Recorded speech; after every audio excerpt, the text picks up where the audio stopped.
Bergerak bersama untuk perubahan yang lebih baik.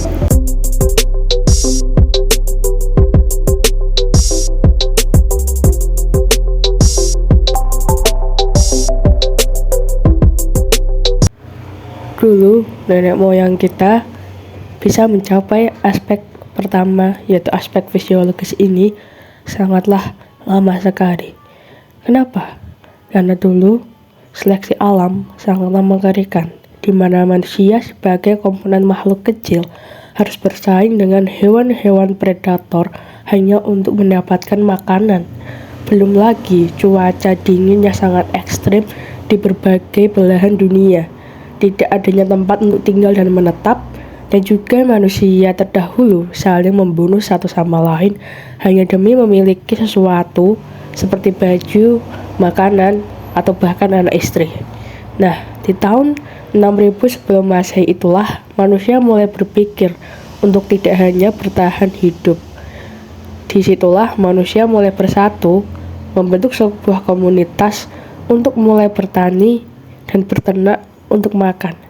Di sini mereka juga sudah memiliki tempat tinggal yang layak, jadi tidak perlu berpindah tempat lagi dan dimangsa hewan-hewan pada saat migrasi hewan.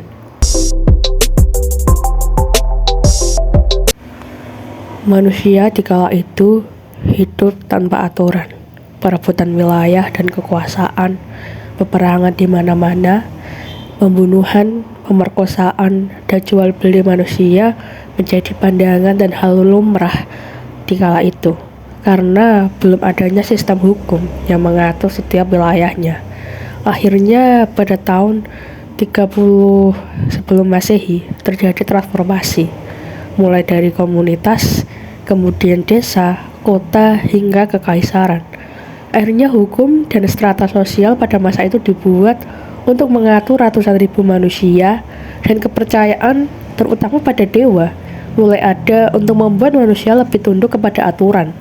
Berkat adanya hukum dan kekaisaran inilah, selama tunduk dan patuh, setidaknya keamanan sendiri dan keamanan keluarga akan terjamin. Tahun 1400-an, lahir era baru, Renaissance, yang lebih mengedepankan sisi rasionalitas dan juga sekularisme atau kebebasan untuk berkreasi dan juga berpikir dalam bidang politik, ekonomi, sosial, dan budaya. Ini menjadi titik balik peradaban manusia, atau biasa disebut dengan The Age of Enlightenment, karena menghasilkan banyak sekali terobosan baru di bidang teknologi dan melahirkan para filsuf dan seniman besar, mulai dari Galileo hingga Leonardo da Vinci. Ini masa di mana manusia lebih punya kebebasan untuk berpikir dan berkreasi, yang sekaligus membawa umat manusia pada kebutuhan ketiga, yaitu kebutuhan sosial. Tahun 1945, dunia sepakat mendirikan PBB, begitu juga dengan pandemi di awal abad ke-20, membuat dunia belajar dari kesalahan dan sepakat untuk mendirikan WHO di 1948. Lalu didirikan juga World Economic Forum di tahun 1971 untuk mengontrol ekonomi dan industri di dunia. Berkat peran organisasi-organisasi inilah, peperangan, kesehatan, ekonomi, dan industri bisa dikendalikan dampaknya.